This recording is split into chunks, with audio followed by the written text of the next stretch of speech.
A week before my family's reunion, I learned they planned to stick me with babysitting the guests' kids.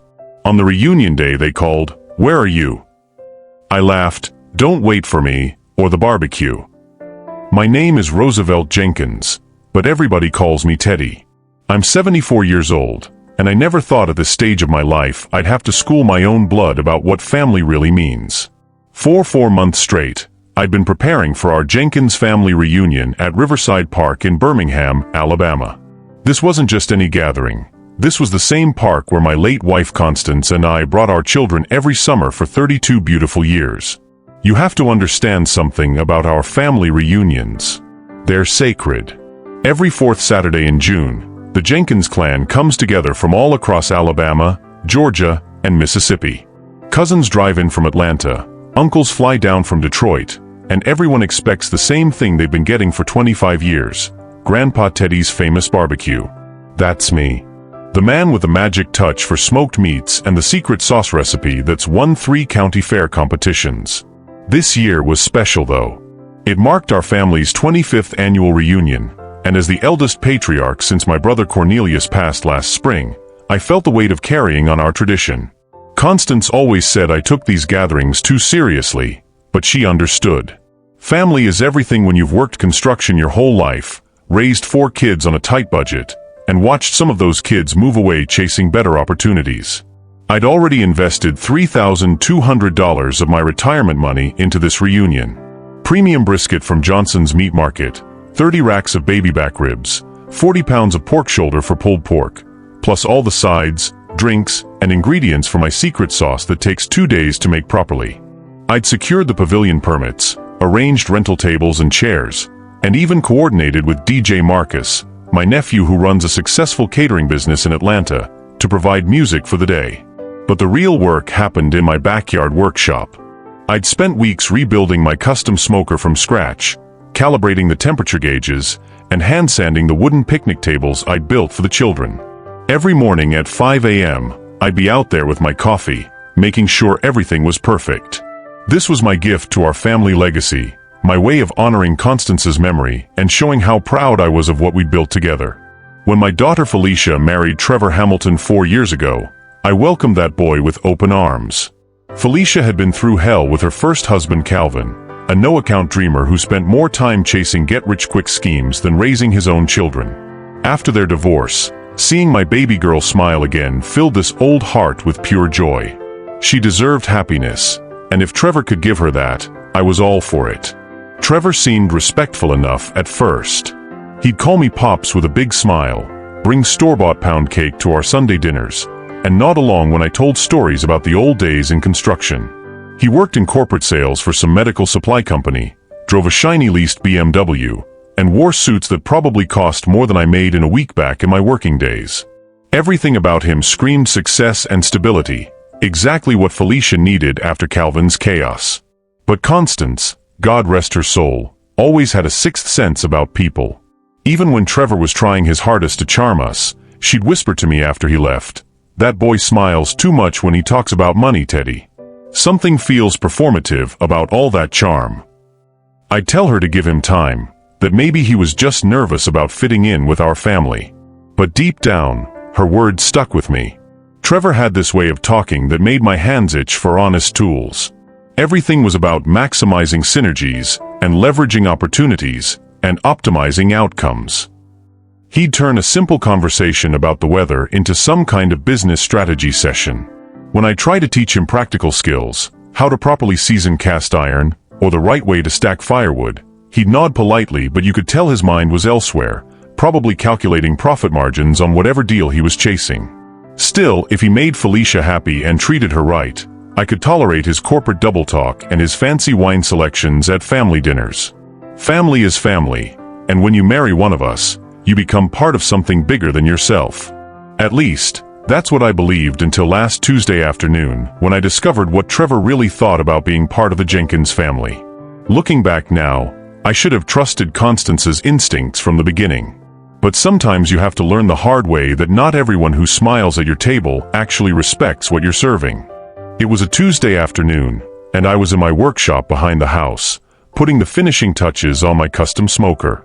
The reunion was just 5 days away, and I wanted everything perfect. I'd spent the morning checking my thermometer calibrations and mentally calculating cooking times. 15 briskets would need to start at 4 a.m., the ribs could wait until 6, and the pork shoulder needed a full 12 hours to reach that perfect tenderness Constance always bragged about.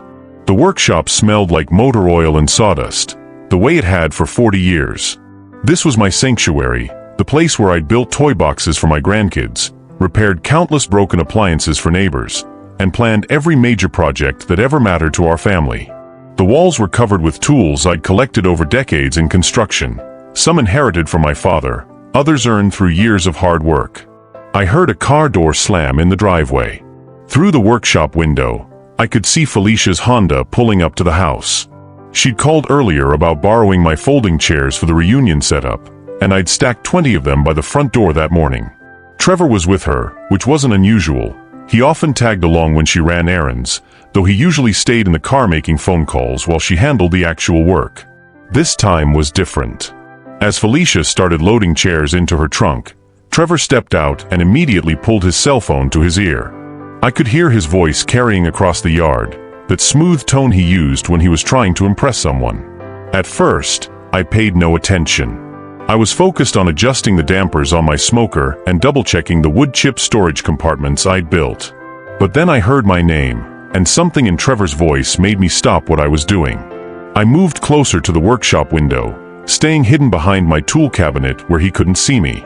What I heard next changed everything I thought I knew about my son-in-law. "Listen, Brad, I've got the whole weekend figured out perfectly," Trevor was saying, his voice full of that satisfaction he got when he thought he'd outsmarted someone. "Felicia's old man is handling all the kids at this family circus this weekend.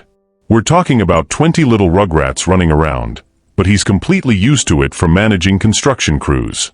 The guy loves being useful, so he won't even realize we're basically getting free childcare for the entire day." My hands stopped moving. The wrench I'd been holding suddenly felt like it weighed 50 pounds. I heard laughter from whoever Brad was on the other end of the phone, and Trevor continued, clearly enjoying himself. "I know, right? While Grandpa's chasing babies and changing diapers, Felicia and I can actually network with her successful cousins. Her cousin Dimitri just launched that tech consulting firm, and Regina's husband owns 3 restaurant franchises. I've been working this family connection angle for months, and this reunion is my golden opportunity to make some real business happen without kids screaming every 5 minutes." Every word hit me like a physical blow. Here I was, spending my early morning hours in this workshop, hand-building furniture so the children would have safe places to sit and eat, while this man was planning to use me as unpaid labor. Not just any labor, babysitting labor, the kind of work you hire teenagers to do at church events. "The best part," Trevor continued, and his voice took on an edge I'd never heard before, cold and calculating, "is that the old-timer is also paying for all the food. We're talking premium barbecue that would cost us $3,000 at a restaurant, plus all the sides, drinks, decorations, everything. It's like having a fully catered event where the caterer also provides free childcare. Pops doesn't even know he's being played. He just thinks he's being the good grandfather." My vision went blurry for a moment. The workshop tools around me seemed to shift and blur as the full weight of what I was hearing sank in. This wasn't just disrespect. This was calculated exploitation. For 4 years, I'd treated Trevor like the son I never had. I'd included him in family traditions, shared stories about Constance, taught him our family recipes, and even co-signed for that BMW when his credit wasn't quite good enough. "Felicia thinks her dad just loves being around kids," Trevor continued, completely oblivious to the fact that I could hear every word. "But between you and me, we needed someone to handle crowd control so the adults can actually enjoy themselves. These family reunions are usually disasters with kids running wild everywhere, but we've solved that problem.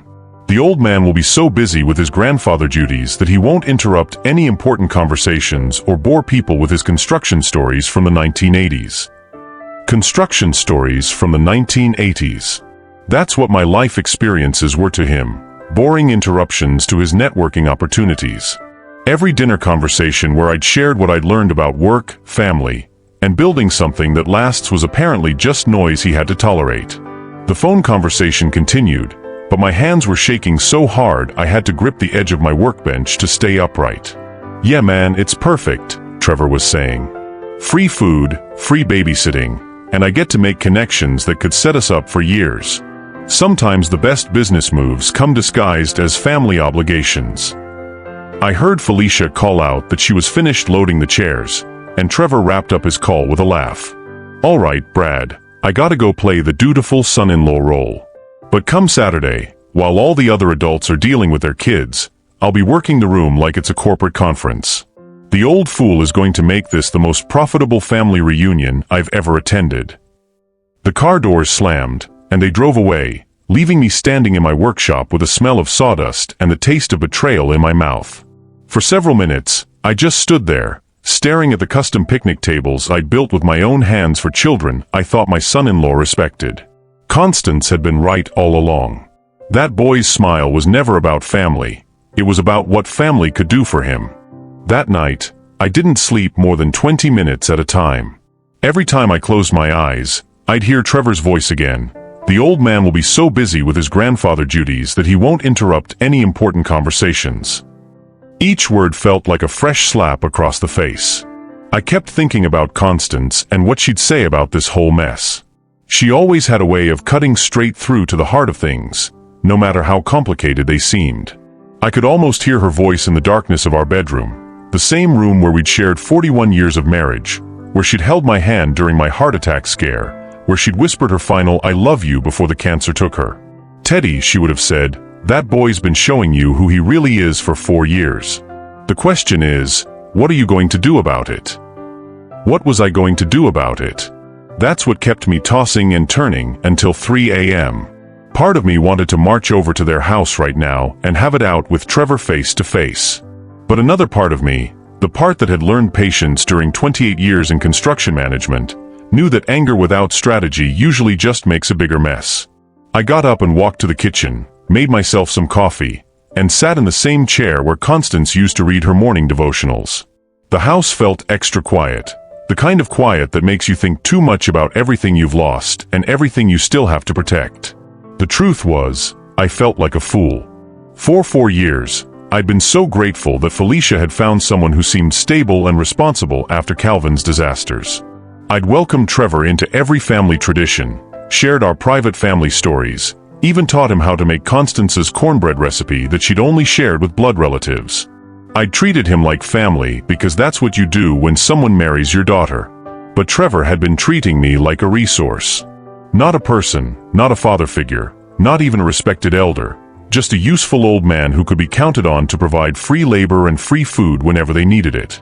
The realization made my chest tight with a different kind of pain than grief. This was humiliation mixed with disappointment, seasoned with a bitter taste of wasted trust. I thought about my time in Vietnam, back when I was 22 and thought I knew everything about the world. The army had taught me something valuable that I'd carried into construction work and raising children. When someone shows you disrespect, you can either teach them a lesson or keep accepting it. There's no middle ground. My construction crew used to joke that I could plan a job site like a chess master. "Teddy thinks 3 moves ahead," they'd say when I'd catch problems before they happened or figure out solutions while everyone else was still complaining about obstacles. That kind of strategic thinking had served me well for decades, in business, in parenting, and in making a marriage work through good times and bad. By Thursday morning, I knew exactly what needed to happen.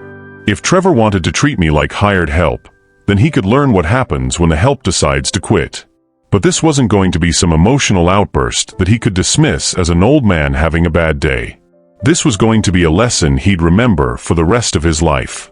I'd spent 47 years building things: houses, relationships, family traditions, a reputation for reliability. I knew how construction projects worked. You control the critical resources, and you control the outcome. Trevor thought he was smart, planning to use me as his personal babysitting service while he networked at my expense. But he'd never managed a job site where one missing delivery could shut down an entire project. The more I thought about it, the clearer my path became. Trevor wanted to play chess? Fine. But he was about to learn that he'd been playing checkers while I'd been thinking 3 moves ahead. I finished my coffee as the sun came up over Birmingham, and for the first time since Tuesday afternoon, I felt something other than hurt and anger. I felt the quiet satisfaction of a man who'd figured out exactly how to handle his business. Constance always said that the best way to deal with people who underestimate you is to let them keep underestimating you right up until the moment they learn better. Well, Trevor was about to get himself an education. Thursday morning at 7 a.m. sharp, I called the one person I knew would have my back without asking too many questions. Percy Washington and I had been friends since we served together in Vietnam 50 years ago. We'd fished together every other weekend for the past decade, shared stories about our late wives, and helped each other through the hardest parts of getting old. Percy answered on the second ring, sounding like he'd already been up for hours. "Teddy, you're calling early. Either you caught a 10-pound bass or somebody made you mad. Which is it?" "Percy, I need you to help me with something, and it might be the most important favor I've ever asked." "You know I got your back, brother. What's the situation?" I told him everything, from Trevor's phone conversation to my sleepless night of planning. Percy listened without interrupting, which was unusual for him. The man normally had opinions about everything. When I finished explaining what Trevor had said about using me as free childcare while he networked at my expense, Percy was quiet for a long moment. Then he started laughing. Not just chuckling, but the kind of deep belly laugh that made me hold the phone away from my ear. "Brother," he finally said, catching his breath, "that boy done messed with the wrong old soldier. You got my complete attention. What do you need me to do?" My plan was simple, but it required precision timing. I'd spent decades in construction management, coordinating complex projects where every piece had to fit together perfectly. Missing one delivery could shut down an entire job site, and right now, I controlled every critical resource for Saturday's reunion. First step was canceling the meat orders.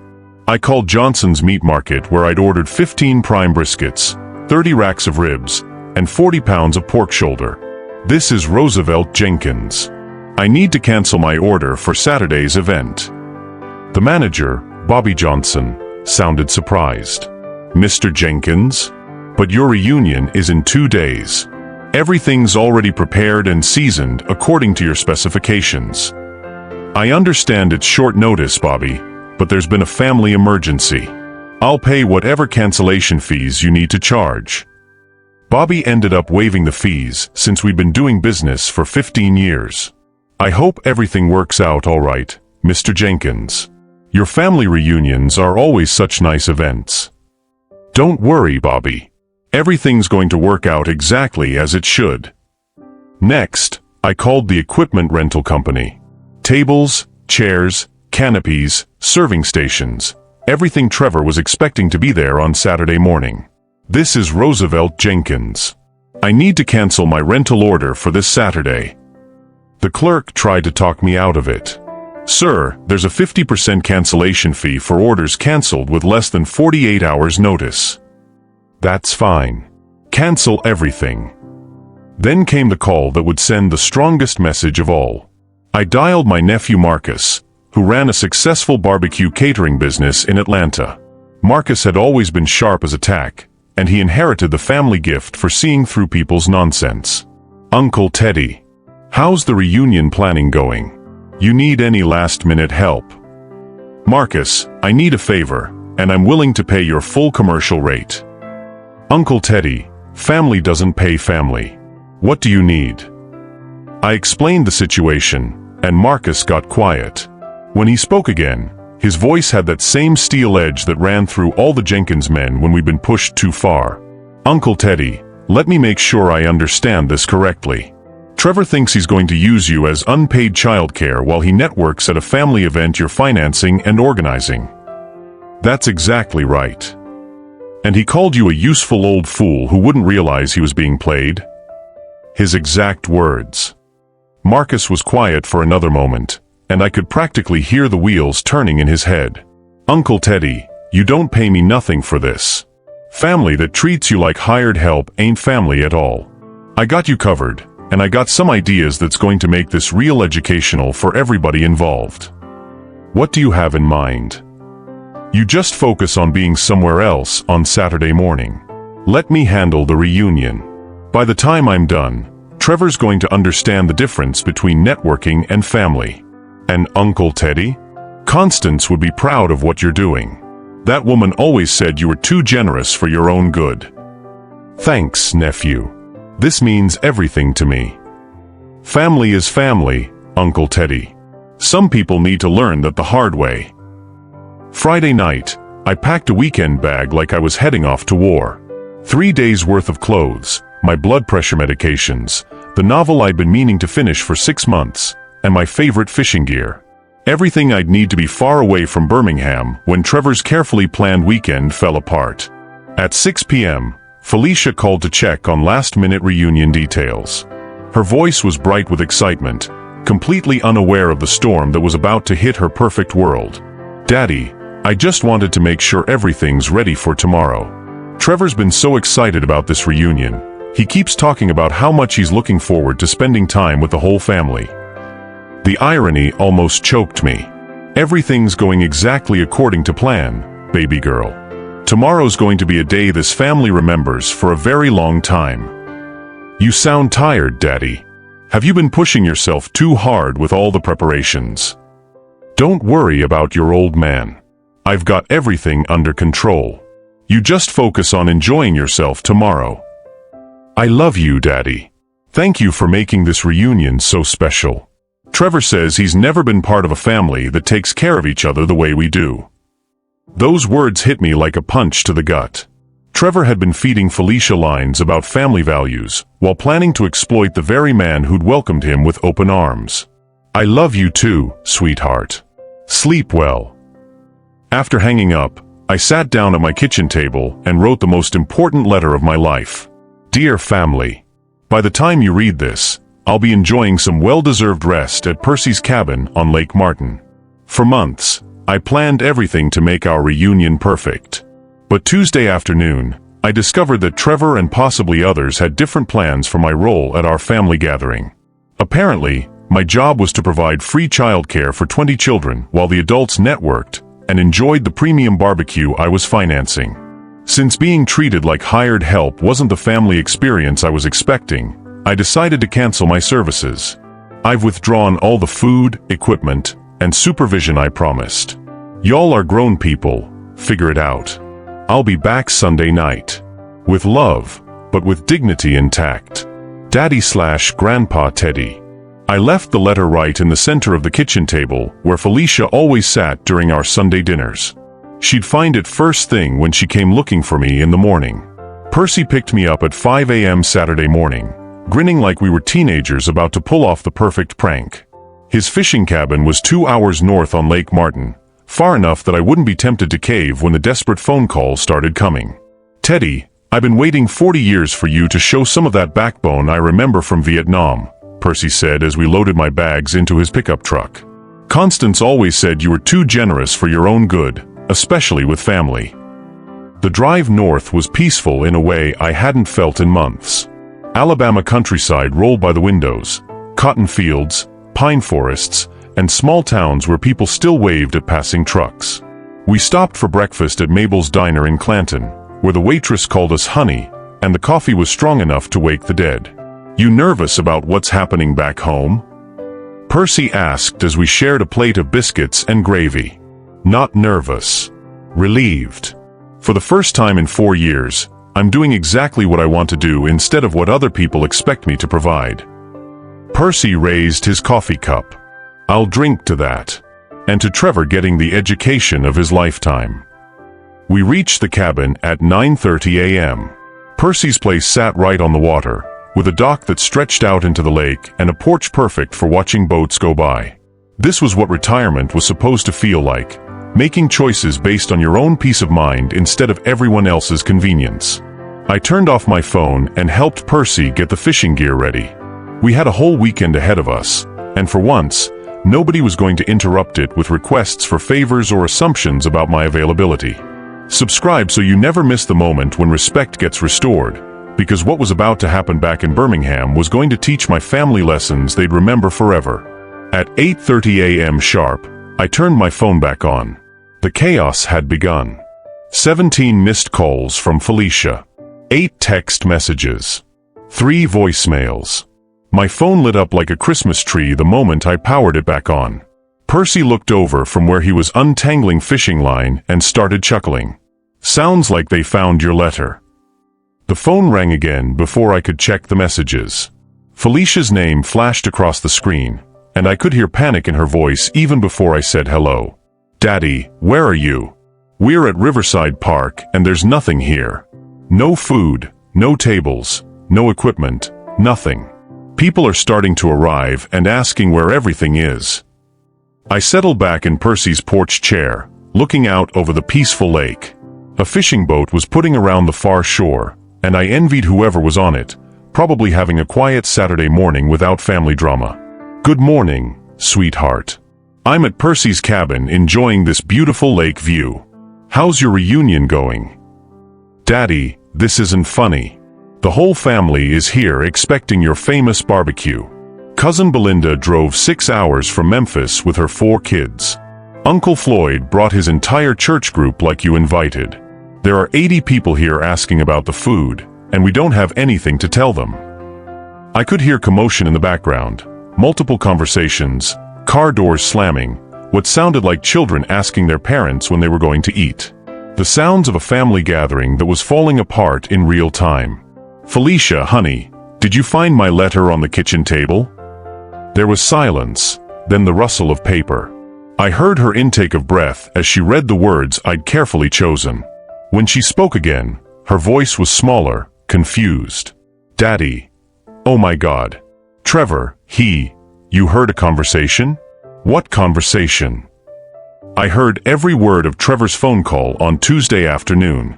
About how I was going to be free childcare while y'all conducted business meetings at my expense.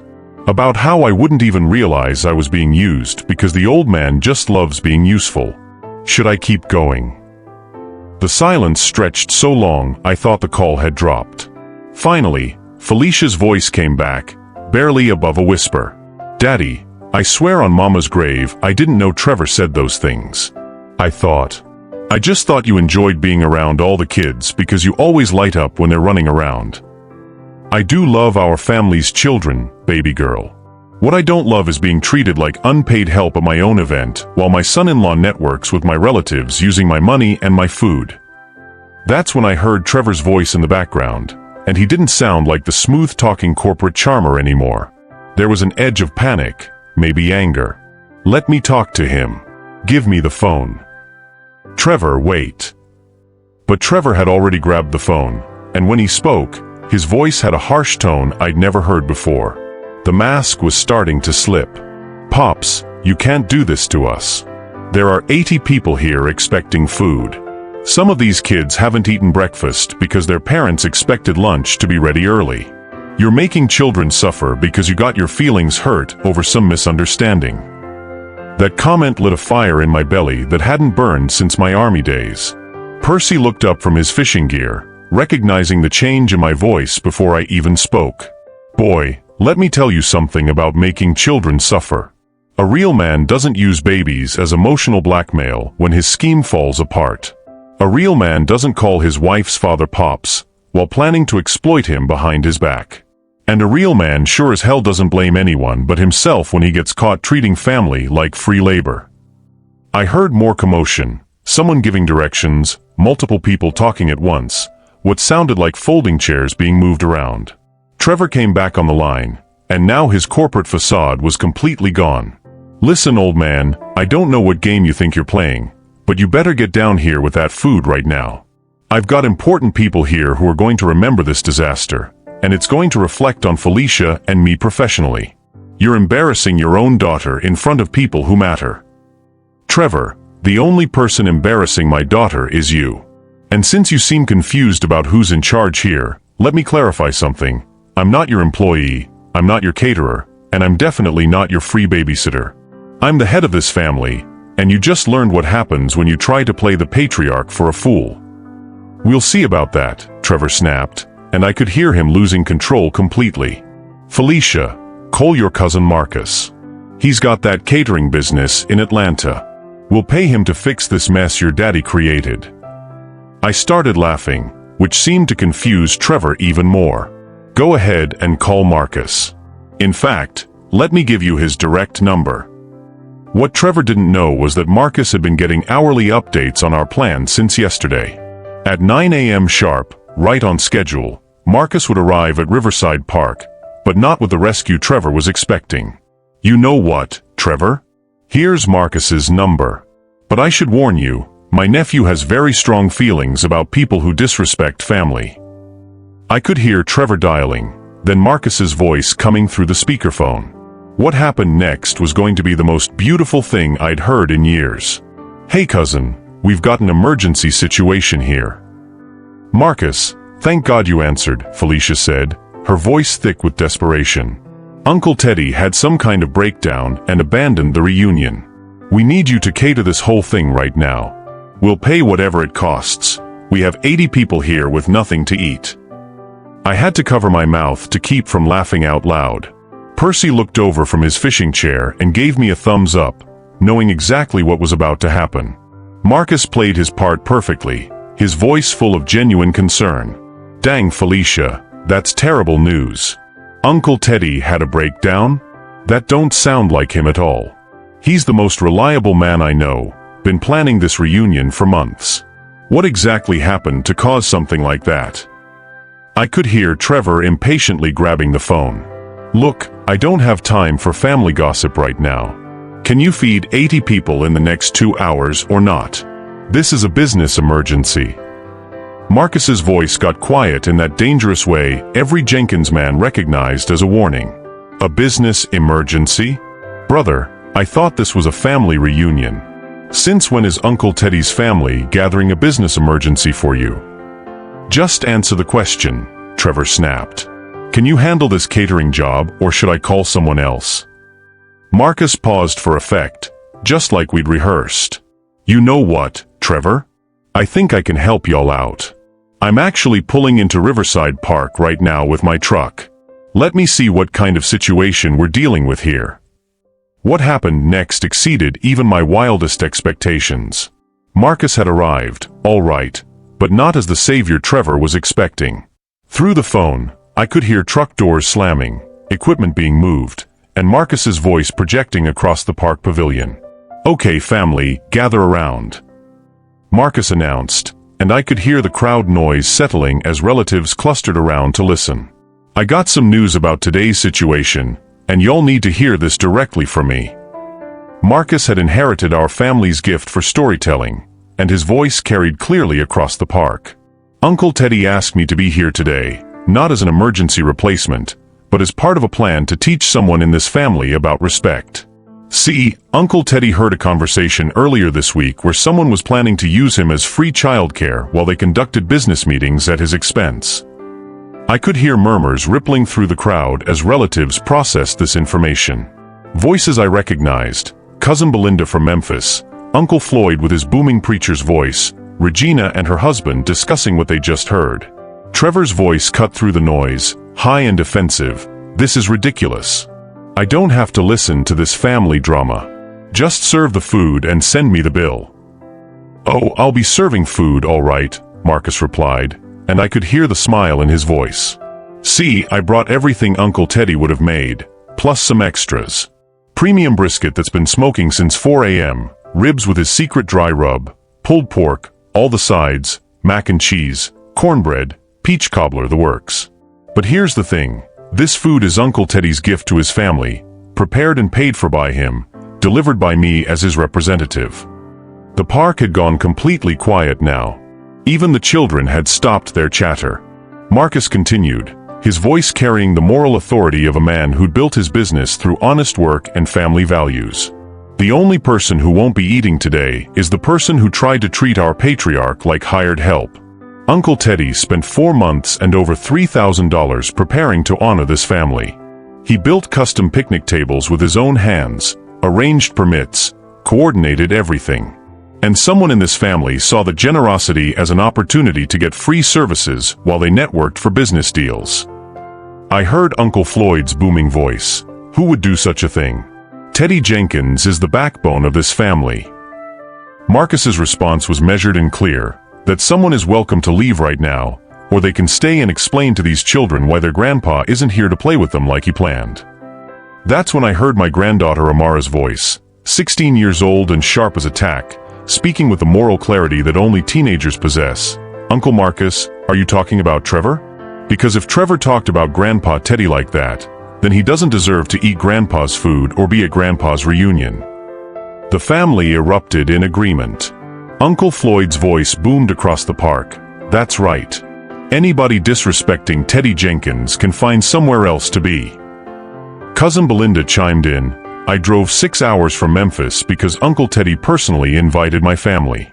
If someone's been treating him like the help, they need to check themselves before they wreck themselves.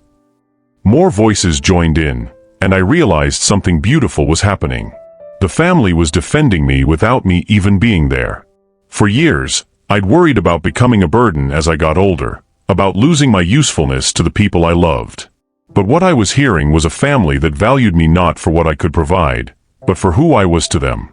Trevor's voice came back on the phone, smaller now, desperate. Felicia, you can't let them humiliate me like this in front of your whole family. This is insane. But when Felicia spoke, her voice had changed completely. There was steel in it that reminded me of her mother. Trevor, did you really say those things about my daddy? Did you really call him a useful old fool who wouldn't realize he was being played? The silence that followed told everyone everything they needed to know. The silence stretched across Riverside Park like a held breath. Through the phone, I could hear families shifting, children whispering, the sound of 80 people waiting for an answer that everyone already knew. Trevor had been caught, and his silence was the loudest confession possible. Finally, Cousin Regina's voice broke through the quiet. Well, I think we have our answer. Let's say grace and eat this beautiful food that Uncle Teddy provided for his family.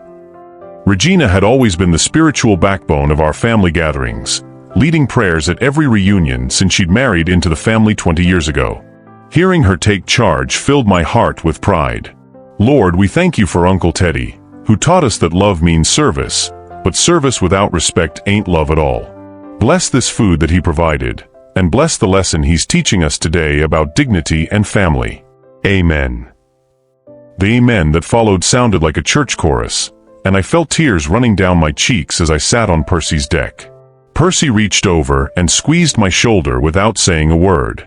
Trevor's voice came back on the phone, but now he sounded completely different, smaller, scared, the corporate confidence stripped away completely.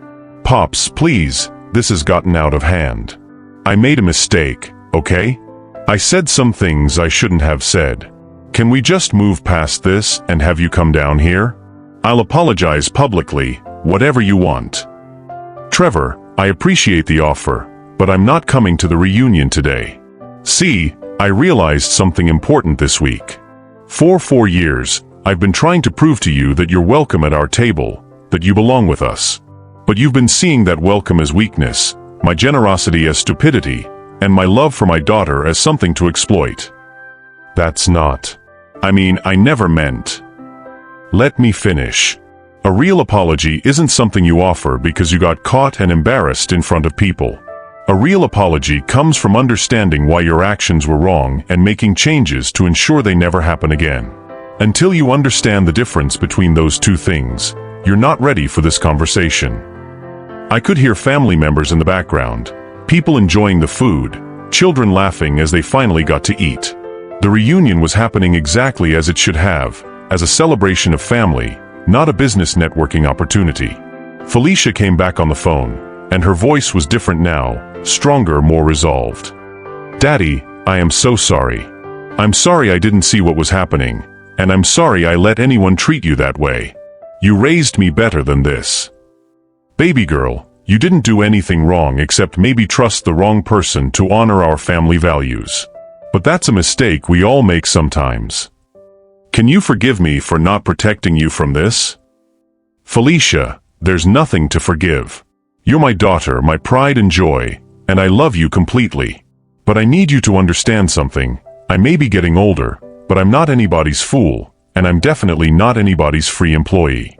I'm still the head of this family, and I expect to be treated as such. Yes, sir. You absolutely deserve that respect. Daddy, what can I do to make this right? That question warmed my heart because it told me my daughter was thinking about solutions, not just apologies. Right now, you can enjoy the reunion with your family. Eat some of Marcus's cooking, he learned from the best. Play with your babies. Listen to Uncle Floyd's war stories. Remember why we gather like this every year. But what about Trevor? What about my marriage? That was the question I'd been dreading, because I didn't want to be responsible for breaking up my daughter's relationship. But I also couldn't pretend that what had happened was acceptable. Felicia, that's between you and Trevor. But I'll tell you what I told you when you were 16 and dating that Caldwell boy who treated you poorly. You deserve someone who sees your family as a blessing, not an opportunity.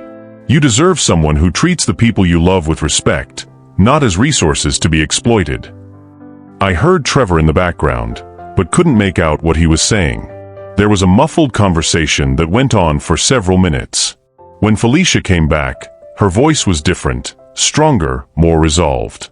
Daddy, Trevor and I are going to have some serious conversations about respect and family values.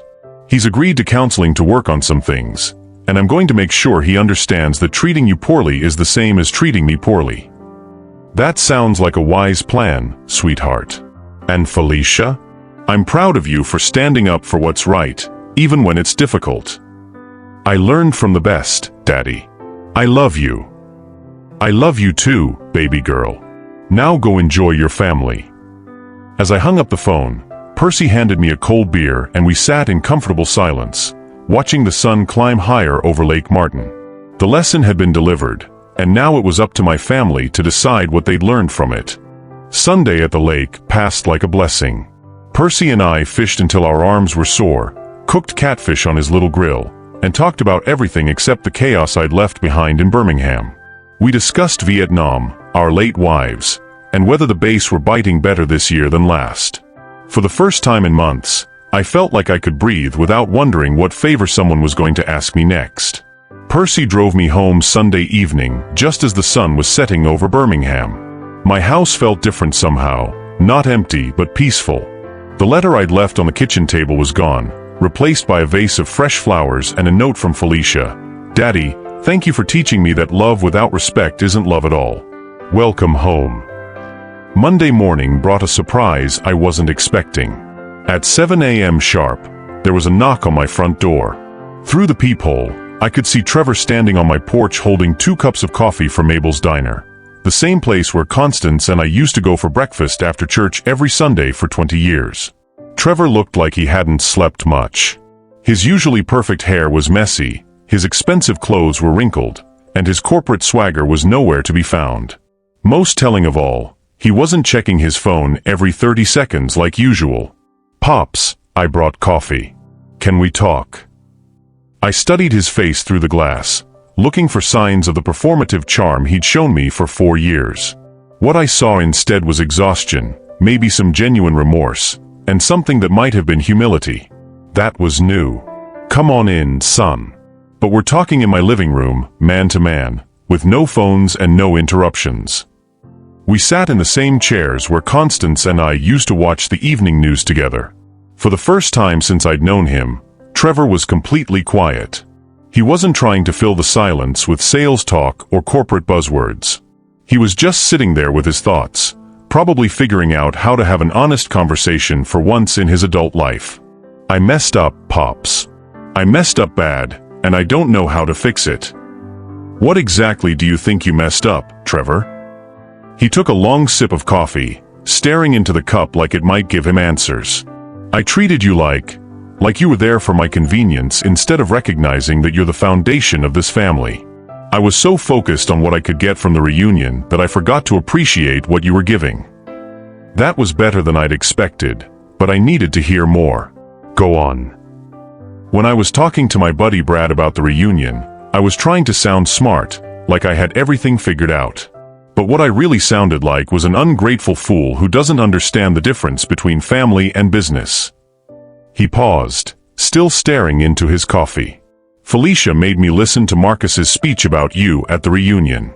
About how you built furniture for church nurseries when money was tight. About how you taught neighborhood boys construction skills when their fathers weren't around.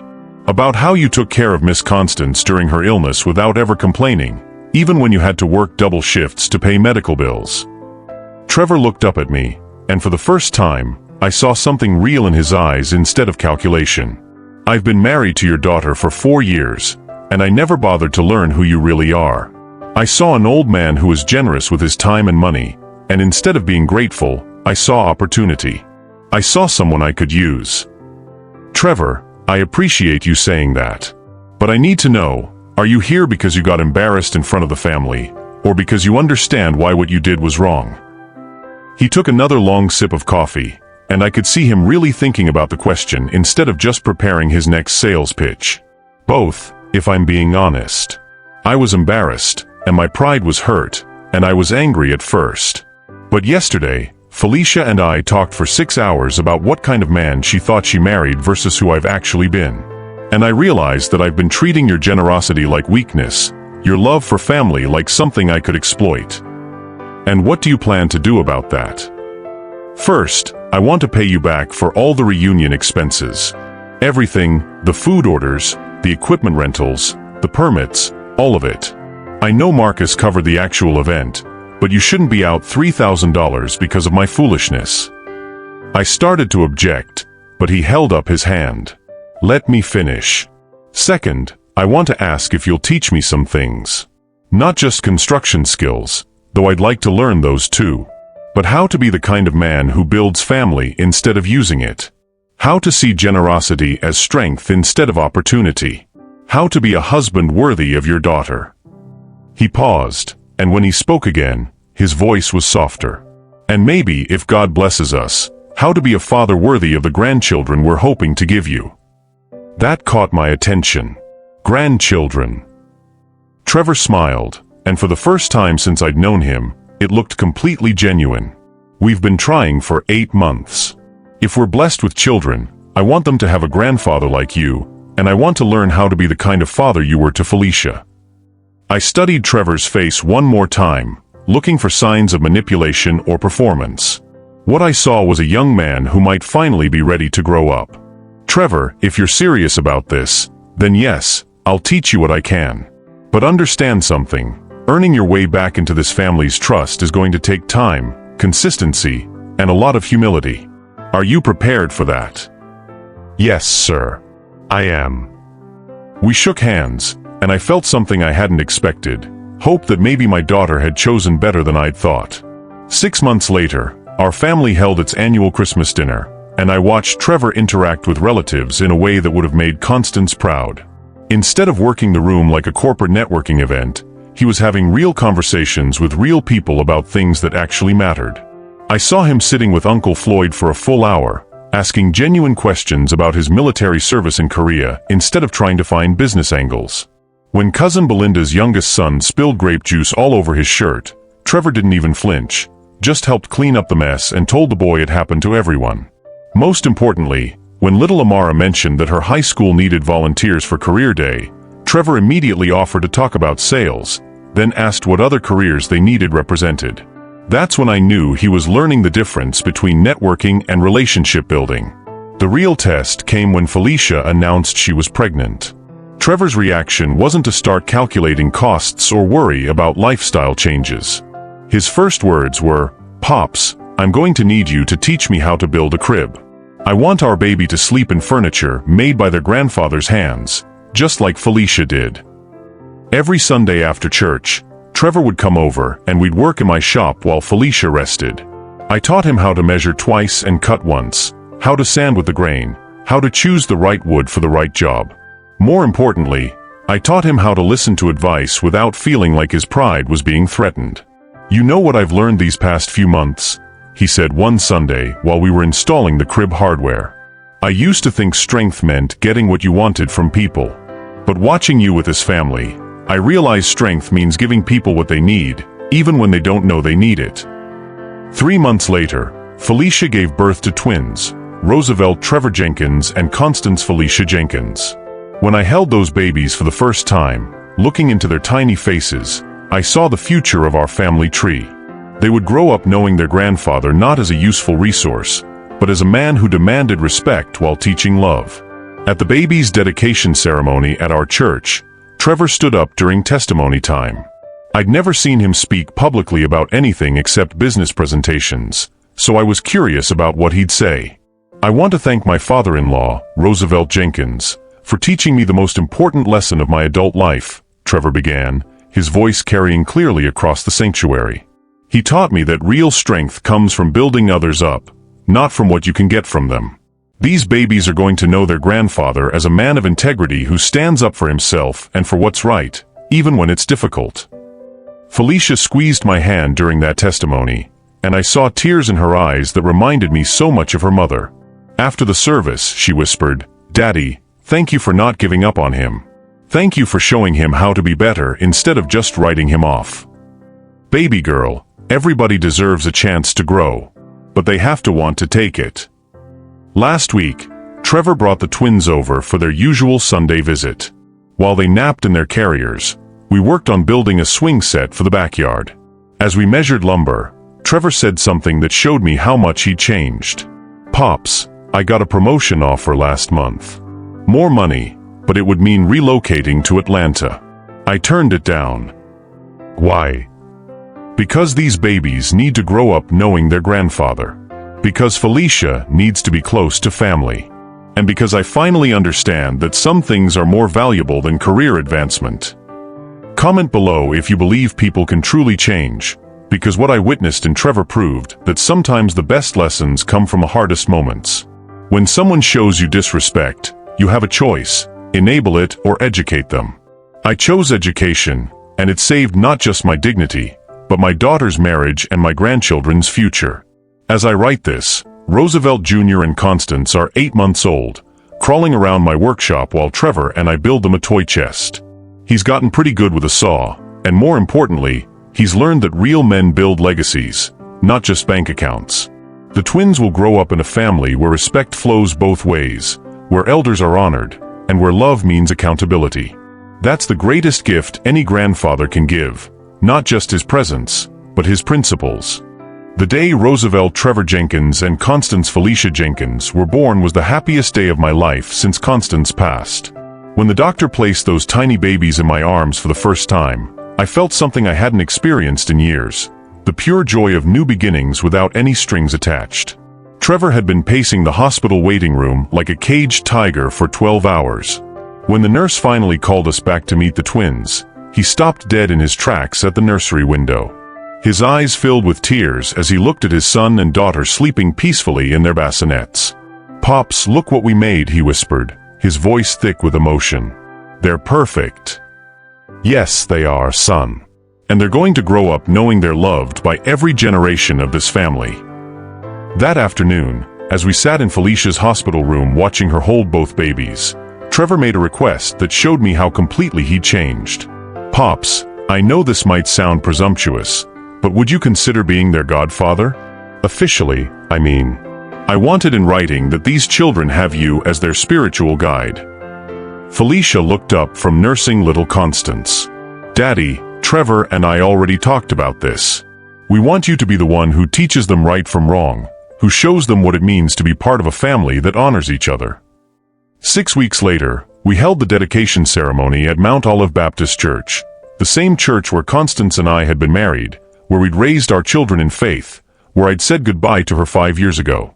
The sanctuary was packed with family from across 3 states, people who'd driven hours to witness the blessing of these babies and to hear what had become known as Grandpa Teddy's lesson about respect.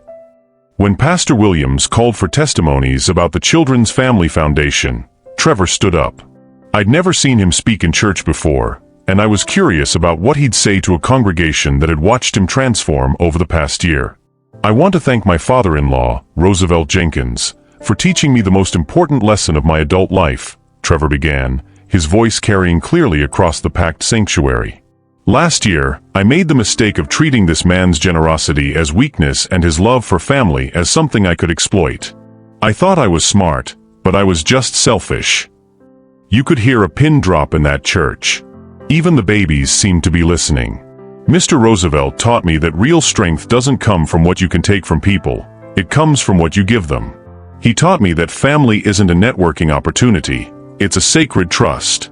And he taught me that when someone shows you love through service, you honor that service with respect, not abuse it with selfishness.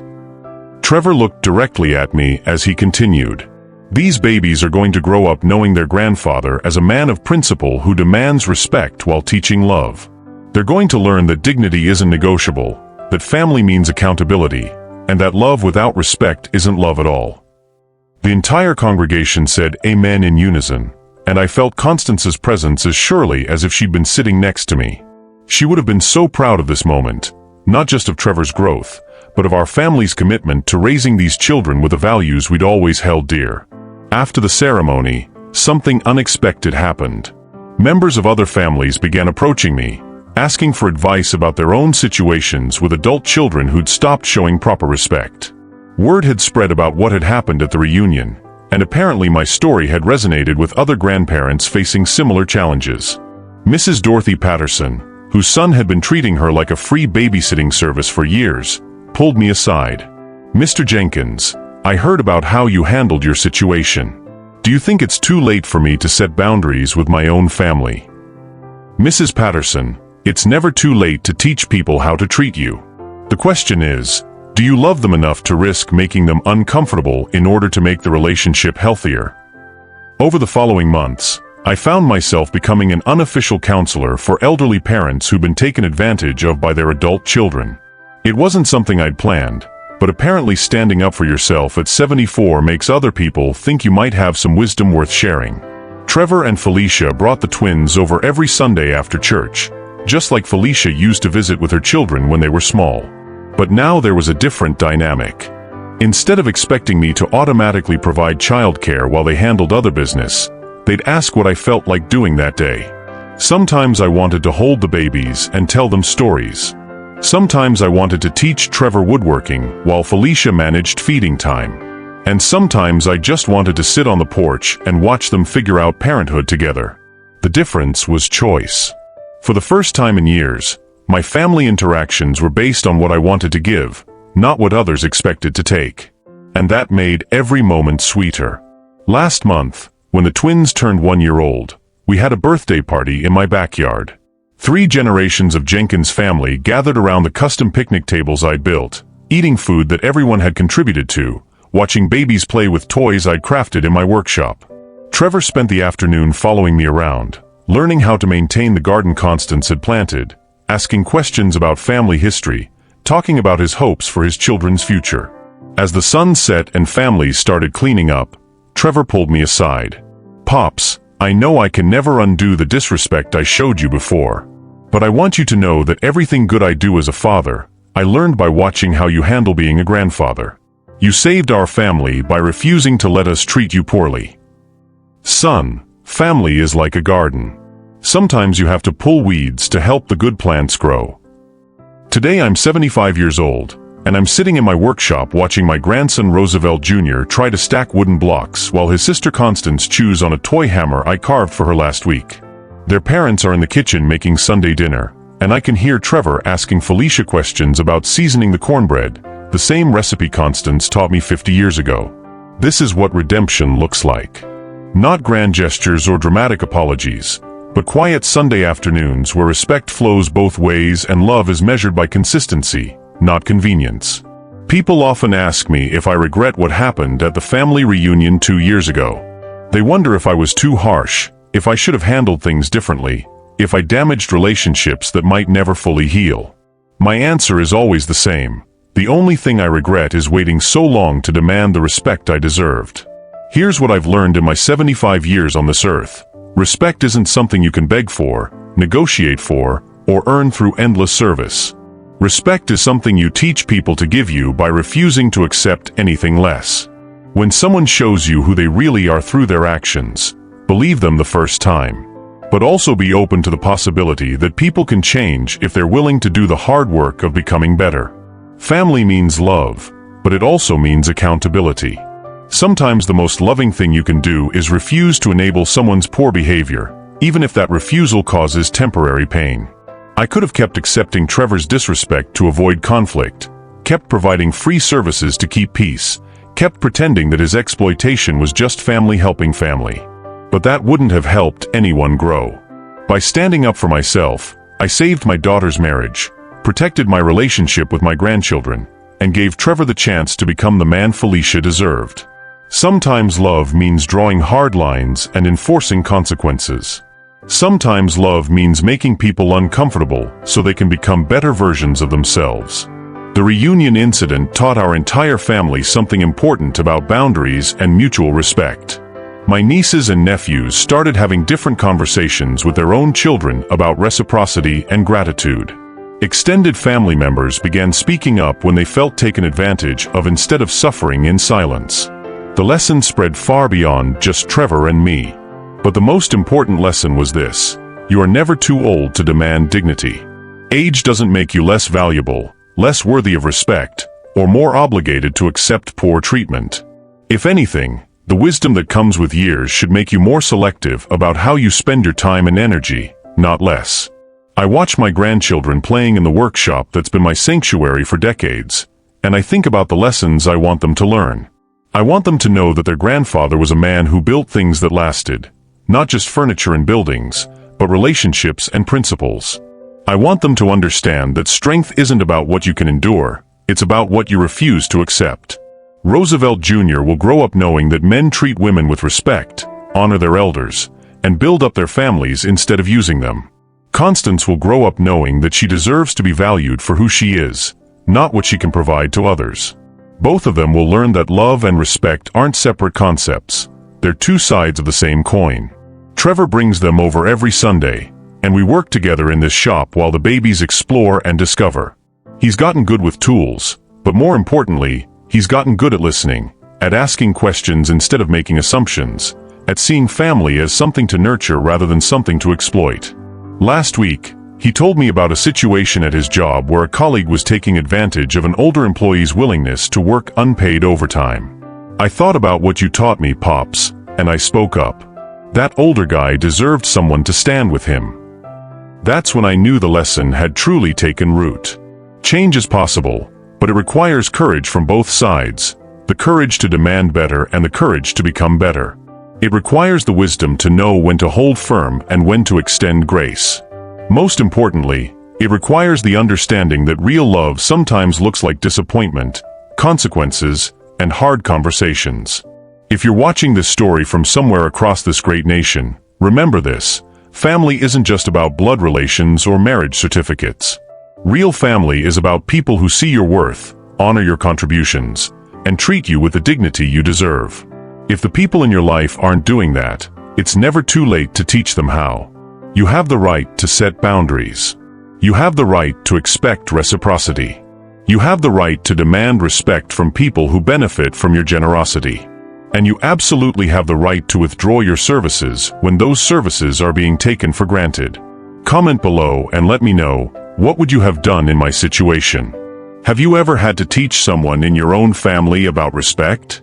And if you've learned something from Grandpa Teddy's story, make sure you subscribe, because there are plenty more lessons where this came from. At 75, I'm still teaching, still learning, and still building. The workshop tools will eventually go to my grandson, but the principles I've lived by, those are the inheritance that really matters. Respect, dignity, accountability, and love that demands the best from people instead of accepting the worst. That's the legacy I'm leaving, and that's the lesson I hope you'll carry forward in your own family. The story ends here, but the principles live on.